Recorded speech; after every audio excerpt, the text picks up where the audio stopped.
Très bien, merci Hugo. Et donc, la vidéo d'Olivier Brechet, comme d'ailleurs tous les documents que nous allons présenter ou auxquels nous ferons référence sont accessibles ou seront accessibles en ligne sur la plateforme Reflex, de même que le replay de ce webinaire. Donc, vous pourrez y accéder sans aucune difficulté. Alors, écoutez, justement, pour rentrer dans le vif du sujet, je vais vous présenter un petit peu comment ont eu lieu les consultations et qu'est-ce qui en est ressorti.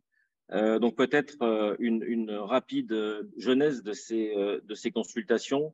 En fait, le point de départ a été une mobilisation importante, voire très importante, de tous les acteurs de l'enseignement français à l'étranger, les parlementaires, les élus, les fédérations de parents d'élèves, les organisations syndicales, suite à deux décrets. La modification du décret 2002-22, qui est le décret qui définit le statut des personnels détachés auprès de l'AEFE, donc qui définissait avant les statuts de résidents et expatriés et qui a été modifié. Et également la publication du décret 2022-705, qui heureusement a été comment dire, supprimé du fait de cette énorme mobilisation, mais qui triplait le taux de cotisation à la pension civile pour les personnels en détachement direct, ce qui fragilisait grandement tous les établissements partenaires, et notamment les établissements partenaires en gestion parentale. Et donc tout ceci avait été fait sans aucune consultation. Presque, j'avais utilisé le mot en catimini à l'époque. Donc, il y a eu cette mobilisation et là, on doit saluer François Delattre, secrétaire général du ministère de l'Europe et des Affaires étrangères à l'époque, qui est désormais ambassadeur à Berlin, qu'on a revu récemment, qui avait organisé donc une réunion de travail avec les acteurs de l'enseignement français à l'étranger et où chacun avait pu un peu s'exprimer sur ces décrets et sur ces préoccupations générales. Et un engagement avait été pris par François Delattre d'organiser à la rentrée 2022 une large concertation, c'était le mot, sur l'avenir de l'enseignement français à l'étranger avec tous ces acteurs. Cette annonce a été réitérée le 30 mai 2022 par la DCE2R, donc qui est la tutelle de l'AEFE, devant le groupe d'études du Sénat, statut, rôle et place des Français établis hors de France. Donc, il avait été réitéré le fait que ces consultations devaient commencer à la rentrée. Malheureusement, du fait des états généraux de la diplomatie, la décision a été prise par le ministère de repousser ces concertations qui finalement ne sont plus devenues n'étaient plus des concertations, mais sont devenues des consultations. Et elles ont été repoussées pour finalement ne débuter qu'à la mi-mars, et on doit véritablement saluer le travail de Samantha Gasbonne qui est revenu régulièrement à la charge, si je peux me permettre l'expression, pour que ces consultations aient véritablement lieu. Et donc, finalement, elles ont commencé, comme je vous le disais, donc début mars, pour une restriction prévue fin juin, début juillet à l'époque, et donc qui finalement a eu lieu le 3 juillet, donc tout récemment, lundi dernier. Et donc, il y a eu une restriction de ces consultations et ça a été suivi d'une réunion du Conseil d'orientation interministériel de l'EFE, de l'enseignement français à l'étranger. Donc, plus précisément, donc, sur ces consultations, elles ont pris deux formes. Un questionnaire en ligne qui a été accessible du 27 mars au 16 avril, et puis 3 groupes de travail restreints qui ont réuni 15-20 personnes lors d'ateliers, donc au nombre total de 9, qui se sont déroulés entre la mi-avril et le début juin. Alors, sur le questionnaire a recueilli 18 000 réponses provenant de 148 pays et auxquelles toutes les catégories d'acteurs ont concouru, donc tous les acteurs de l'enseignement français à l'étranger, parents, élèves, organisations syndicales, personnel de direction, élus, etc. On note que la participation des élèves à 60% et des personnels enseignants à 22% domine, mais avec également un intérêt des élèves qui est à souligner à hauteur de 10%. Je pense que beaucoup d'entre vous ont répondu à ce questionnaire et ont pu constater donc, que toutes les questions étaient des questions fermées, donc avec des choix de réponses parfois uniques, parfois multiples, à l'exception de la dernière question où les répondants étaient encouragés à faire des propositions, des suggestions pour que les services de l'enseignement français à l'étranger continuent de s'améliorer. Alors, vu le temps limité que nous avons, nous ne commenterons pas ici ce questionnaire. Vous avez l'intégralité des résultats, donc avec véritablement les détails de réponse à toutes les questions, de même que la totalité des commentaires que les gens ont pu faire à la dernière question, à cette question ouverte. Et vous avez une synthèse également qui sont en ligne sur le site du ministère de l'Europe et des Affaires étrangères.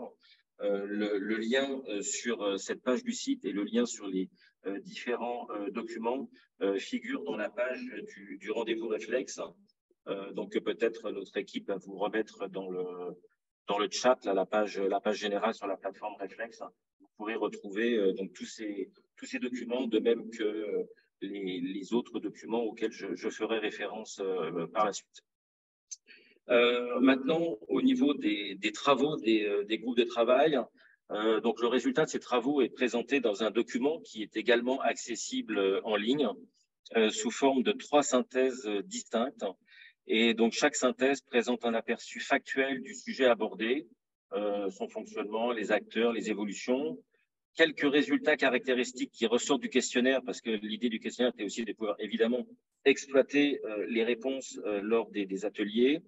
Et puis viennent ensuite un exposé des principaux constats et problématiques identifiées par les participants à chacun des ateliers, ainsi que différentes pistes et recommandations issues de ces discussions. Et donc, ce sont justement ces pistes et recommandations que nous allons brièvement vous présenter ici et sur lesquelles Samantha et Hugo pourront débattre et élaborer dessus et répondre à vos questions. Et l'idée est d'aller plus loin tout au cours de l'année, justement en revenant sur toutes ces problématiques qui ont été soulevées, sur toutes ces pistes, sur toutes ces recommandations qui ont été faites pour continuer à les enrichir et puis voir concrètement ce qui pourrait être mis en œuvre. Et je vous présenterai également à la toute fin les annonces qui ont été faites par les ministres Pape Ndiaye et Catherine Colonna suite à ces consultations. Ils ont repris donc certaines des recommandations qu'ils se sont engagés à mettre en œuvre pour certaines dès la rentrée scolaire de 2023. Nous n'évoquerons pas ici la feuille de route 2023-2026 de l'AEFE que Olivier Brochet a présenté également lors de ce comité, de ce conseil d'orientation interministérielle. Nous les mettrons en ligne pour ceux qui souhaitent consulter la présentation, mais nous inviterons le futur directeur ou la future directrice de l'agence en début d'année scolaire prochaine, justement à revenir sur ces feuilles de route pour nous l'expliquer et pouvoir interagir avec vous toutes et tous sur ces orientations que l'AEFE va prendre donc dans la continuité, encore une fois, du plan de développement de l'enseignement français à l'étranger et de ce qui a été discuté lors des groupes de travail. Donc, sans plus attendre, je vais demander à l'équipe de mettre en ligne la présentation sur les ateliers. Donc, les ateliers ont été au nombre de 9, comme je le disais. Donc, les gens ont été divisés en 3 groupes. Ça se faisait sur invitation, donc les représentants, je dirais, des organisations syndicales, des fédérations de parents d'élèves, des élus, des gens au conseil d'administration de l'AEFE, un peu des différents opérateurs ont été invités à choisir le ou les ateliers auxquels ils souhaitaient participer. Et donc, sous forme de 3 grandes thématiques, donc un premier groupe qui était les piliers de notre offre pédagogique, l'homologation et la formation, un groupe présidé par Caroline Pascal, qui est la chef de l'inspection générale de l'éducation, du sport et de la recherche. Bon, j'avais toujours du mal avec ce sigle, l'IGESR. Et 2 ateliers, donc un sur l'homologation, socle du modèle pédagogique et de la cohésion de l'enseignement français à l'étranger, et j'enlève la petite fenêtre qui me gêne pour lire, voilà. Et un deuxième atelier sur la formation, organiser efficacement la réponse aux besoins.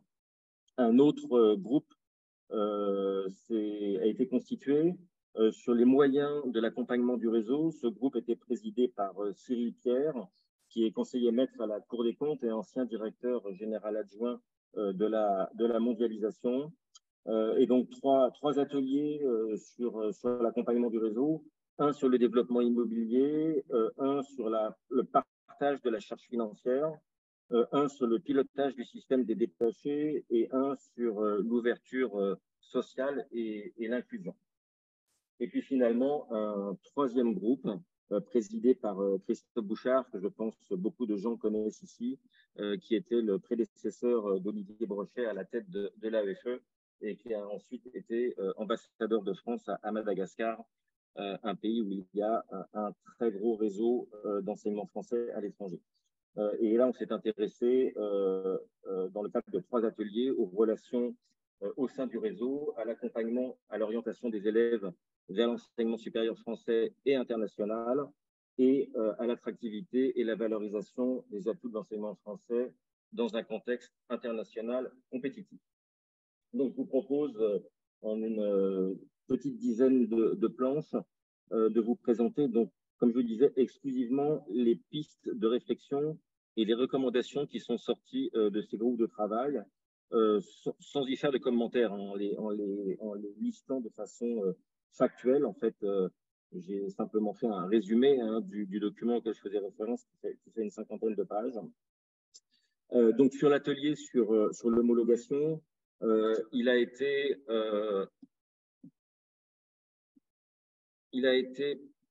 comment dirais-je, proposé de renforcer l'appropriation de l'homologation par tous les acteurs de l'EFE et s'assurer que les sujets de préoccupation fortes exprimés par ces acteurs se reflètent dans les critères de l'homologation.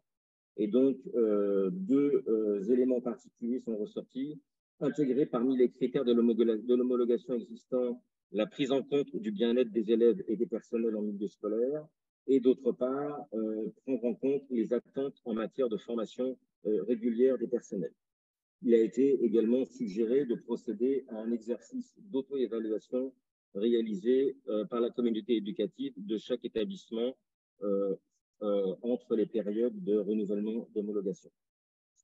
Une autre piste était de communiquer de manière plus lisible sur l'homologation et de produire des outils pour mieux accompagner les candidats à l'homologation en développant une marque EFE, des actions d'appui et d'aide à la communication et un kit de communication conjoint AEFE, Affaires étrangères, Éducation nationale. Et finalement, renforcer les équipes en charge de l'homologation du fait du nombre croissant d'établissements qui demandent des premières homologations ou des extensions d'homologation, et puis tous ceux qui, évidemment, doivent se faire renouveler leur homologation tous les 5 ans. Si on passe sur les conclusions ou les réflexions du 2e atelier sur la formation des personnels, il a été suggéré d'organiser et de promouvoir une équipe France de la formation dans le réseau, prenant en compte la richesse des savoir-faire des différents acteurs et jouant la carte de la complémentarité, tant à l'égard des acteurs du réseau de l'EFE que des opérateurs des ministères français, voire des partenaires universitaires locaux. De mieux faire reconnaître la formation continue au sein du réseau, de favoriser des cursus certifiants ou diplômants pour mieux accompagner et valoriser les parcours de carrière des personnels et construire un vivier, d'accompagner le développement du réseau par une politique de professionnalisation à l'attention des recrutés locaux et de lever l'obstacle réglementaire de façon à ce que les certifications CAFIPEMF et CAFA puissent être obtenues pendant le temps d'affectation au sein du réseau, ce qui est actuellement impossible. Sur le 2e groupe de travail, si on passe à la planche suivante, voilà. Donc, on a évoqué l'accompagnement du développement immobilier du réseau, Et donc, parmi les suggestions, il a été proposé de considérer la prise en charge par l'État de l'évolution immobilière des EGD, de considérer la possibilité d'octroyer à l'AEFE l'autorisation d'emprunter pour l'immobilier des EGD, de mettre en place des partenariats publics-privés, d'adopter une démarche de mutualisation globale des ressources des EGD, d'établir des fonds de développement solidaire pour l'immobilier, d'avoir un recours renforcé au mécénat et finalement, et ça c'est plus pour les établissements partenaires et conventionnés, simplifier et accélérer la procédure d'obtention de la garantie de l'État par le biais de la COGAREF, c'est le nouveau dispositif de garantie, et renforcer la communication à l'égard des bénéficiaires. Sur le partage de la charge financière du réseau, il a été proposé de mieux communiquer sur l'allocation des moyens publics entre les établissements, de produire des audits économiques des établissements lorsque cela s'avère nécessaire, de mettre en place des mécanismes tels qu'un fonds solidaire, de poursuivre les travaux sur une nouvelle forme de contribution dans une logique de solidarité et d'équité. Je pense, sans trahir de secret, que Hugo voudra sans doute revenir sur ce sujet. L'atelier sur le pilotage du système des détachés, où il y aurait vraiment beaucoup de choses à dire. Il a été suggéré de développer une vision globale des détachements, couvrant les détachés directs et les détachés de l'AEFE, d'établir une carte des emplois de l'AEFE plus lisible et dynamique dans le temps, et de valoriser les parcours à l'étranger des titulaires à leur retour en France afin de renforcer l'attractivité du réseau. Sur le prochain, voilà, sur l'ouverture sociale et l'inclusion, il a été proposé de mettre en place une cartographie de tous les dispositifs de solidarité, de développer une solidarité complémentaire pour les élèves non français, d'acculturer les établissements aux problématiques de prise en charge de publics à besoins spécifiques par une formation du chef d'établissement, des personnels et des enseignants, et par une prise en charge de psychologues avec une mutualisation par zone. Il a été proposé d'adopter un dialogue renforcé avec les familles et de prendre en compte les enjeux d'accessibilité dans les projets immobiliers. Ensuite, sur le dernier groupe, le troisième groupe de travail piloté par Christophe Bouchard, donc sur les relations au sein du réseau, il a été proposé de renforcer le sentiment d'appartenance au réseau et ses atouts à travers un dialogue de gestion plus régulier, plus direct avec les organismes gestionnaires et notamment les organismes parentaux.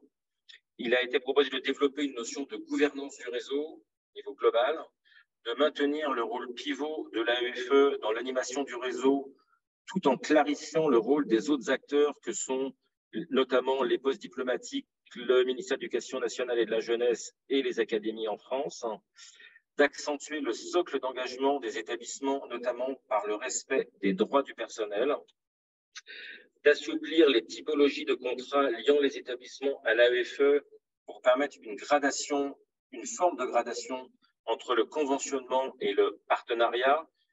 D'aucuns appellent ça la convention à géométrie variable ou convention à la carte, de renforcer la mutualisation des projets pédagogiques et des formations, de travailler à ouvrir davantage le réseau et ses établissements sur leur environnement du pays d'accueil et d'explorer le potentiel de complémentarité entre le label France Éducation et le réseau homologué. Je passe très vite, mais comme je le disais, ce document sera mis en ligne d'ici la fin du webinaire, et donc vous pourrez accéder et reprendre tous ces éléments. Enfin, le dernier atelier du dernier groupe sur l'accompagnement à l'orientation des élèves et le rayonnement de l'EFE auprès de l'enseignement supérieur. Il a été proposé de faciliter l'obtention de visas pour les bacheliers du réseau de l'EFE qui rejoignent l'enseignement supérieur français, problème que l'on rencontre parfois quand on va sur le terrain. Supprimer ou moduler la tarification étranger pour les bacheliers du réseau de l'EFE qui rejoignent le supérieur français. Vous savez qu'il y a des frais d'inscription différenciés désormais à l'université en France. De renforcer le programme de bourse Excellence Major, de renforcer le programme d'échange ADN AEFE, de valoriser la richesse du bac français et du BFI auprès des établissements d'enseignement supérieur étrangers, de mutualiser l'offre des enseignements de spécialité sur un même bassin de formation, de renforcer les dispositifs d'information et de conseil sur l'orientation post-bac dans les lycées, de renforcer la communication sur le système universitaire français et les grandes écoles, d'utiliser le réseau Agora, qui est le réseau des anciens élèves, pour faciliter l'accompagnement des bacheliers EFE par des alumni, de mettre en valeur la réussite des bacheliers EFE dans le système universitaire français et international, et enfin d'évaluer l'expérimentation en cours de BTS dans les établissements de l'EFE pour en envisager la généralisation. Voilà donc, pardon, je pensais que c'était le dernier atelier, ce n'était pas le dernier, le voici, sur l'attractivité et la valorisation des atouts de l'EFE au regard du marché de l'éducation internationale. Il a été proposé de mener des actions de communication ciblées pour valoriser les atouts de l'offre française d'éducation, de s'appuyer sur le réseau des alumni pour une action coordonnée de valorisation et de promotion de l'EFE, d'adopter une logique de marque clairement identifiable, de poursuivre le développement des sections internationales dans les établissements de l'EFE en lien avec l'introduction précoce de la langue anglaise, d'accentuer la dimension prospective de l'AEFE dans le sens de l'innovation pédagogique, de poursuivre les actions de sensibilisation des personnels de l'EFE à la prise en compte des compétences socio-émotionnelles et du développement personnel des élèves, et d'enrichir la valorisation de l'offre pédagogique par la mise en place d'un système transparent d'auto-évaluation des établissements. Voici donc toutes ces pistes de réflexion, toutes ces recommandations qui ont été issues de ces 9 ateliers. Je vous les livre ici en vrac, entre guillemets, et de façon très, très succincte dans le document de synthèse des travaux qui fait une 50aine de pages. Bien entendu, ces éléments sont comment dire, beaucoup plus détaillés avec une mise en contexte et des explications. Voilà, d'ailleurs, notre équipe vous met en ligne actuellement, vous donne le lien actuellement de la synthèse des groupes de travail. Ce que je vous propose maintenant, donc, c'est de vous présenter les annonces qui ont été faites par les ministres lors du Conseil d'orientation interministérielle. Donc, des annonces qui reprennent pour partie certaines des pistes de réflexion et des recommandations, et qui sont là non plus des propositions faites par des participants aux ateliers, mais véritablement on s'attend à être des engagements de la part des ministres. Donc, les annonces de Pape Ndiaye, ministre de l'Éducation nationale et de la jeunesse. Donc, sa première annonce a été d'intégrer le bien-être des élèves et les conditions d'exercice et de développement professionnel des personnels dans les critères d'homologation dès la campagne 2023-2024. C'est-à-dire qu'en fait, dans la circulaire d'homologation qui devrait sortir incessamment pour les établissements qui souhaiteront demander une homologation, une extension d'homologation ou un renouvellement lors de cette nouvelle année scolaire, il y aura un critère de bien-être et un critère de développement professionnel des personnels. Il y aura également début 2024 le lancement d'une nouvelle plateforme dédiée à l'homologation qui sera conçue et financée par le MEN, et qui est une plateforme qui non seulement sera une plateforme de communication qui permettra à tous de savoir ce qu'est l'homologation et comment on peut s'y préparer, et ça sera également un portail pour les établissements qui pourront compléter les dossiers d'homologation et retrouver tous les dossiers antérieurs, et avoir une interface avec le ministère de l'Éducation nationale et de la jeunesse qui, il faut le rappeler, délivre l'homologation après accord des affaires étrangères. Il y aura réalisation de kits de communication sur l'homologation, un accompagnement du réseau par une politique plus dynamique de détachement de personnel d'encadrement, un renforcement de la coordination avec les affaires étrangères du système de détachement, avec un double effort d'anticipation et de concertation. Il y aura une mise en place de meilleures conditions de départ et de retour pour favoriser l'attractivité au départ et valoriser les compétences acquises par les personnels à leur retour. C'est une demande forte depuis que la mobilité, qu'il y a cette mobilité de 6 ans pour les détachements. Il y aura ouverture des certifications CAFIPEMF et CAFA au personnel détaché du réseau de l'EFE.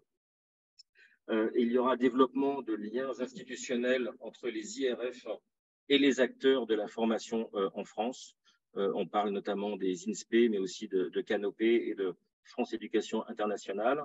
Et finalement, il y a déjà eu et il y aura d'autres signatures d'accords de reconnaissance du BFI avec des pays étrangers. Le ministre avait notamment cité les États-Unis et le Japon et d'autres avec lesquels les discussions se poursuivent. Je vous propose maintenant de découvrir les annonces qui ont été faites par Catherine Colonna, la ministre de l'Europe et des Affaires étrangères. Donc, elle nous a indiqué qu'il y aura des efforts particuliers et une coordination locale renforcée dans les pays cibles. Donc, il y a maintenant une véritable notion de pays cibles qui n'existait pas jusqu'à présent. Les pays qui ont été ciblés sont l'Arabie Saoudite, l'Égypte, les Émirats Arabes Unis, l'Inde, le Brésil, le Mexique, les États-Unis, le Sénégal, la Côte d'Ivoire, le Nigeria et la République démocratique du Congo. Et comme Catherine Colonna l'a fait remarquer, on ne voit pas de pays d'Asie et donc ça restera à continuer à observer pour voir s'il y a des efforts particuliers qui devraient y être faits.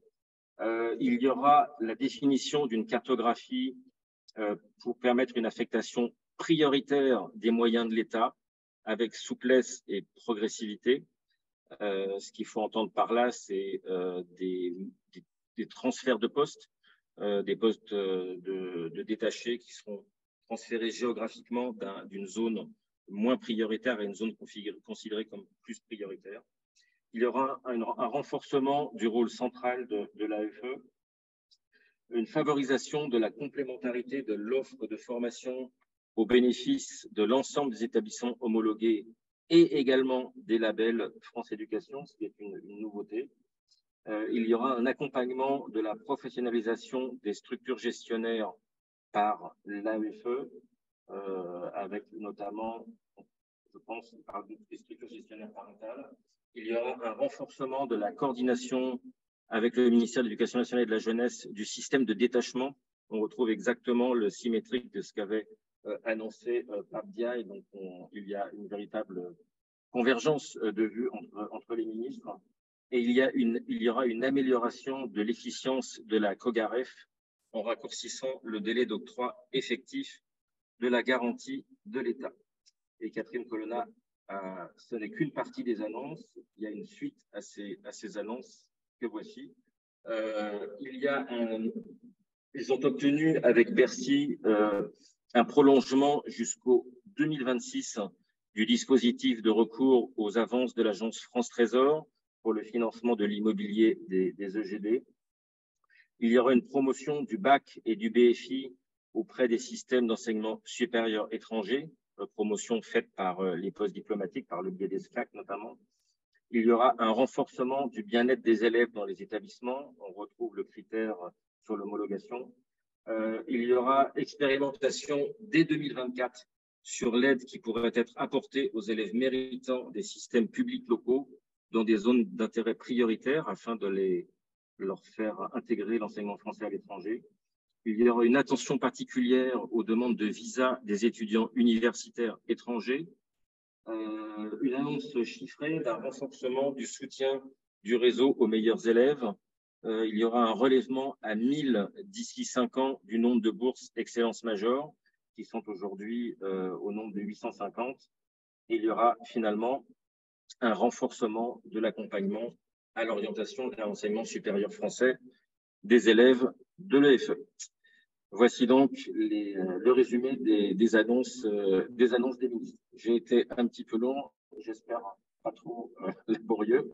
Et comme je vous dis encore une fois, tout va être mis en ligne et vous pourrez le consulter. Et maintenant, je vous laisse la parole, Samantha et Hugo. Et puis, j'aurai plaisir évidemment à interagir avec vous.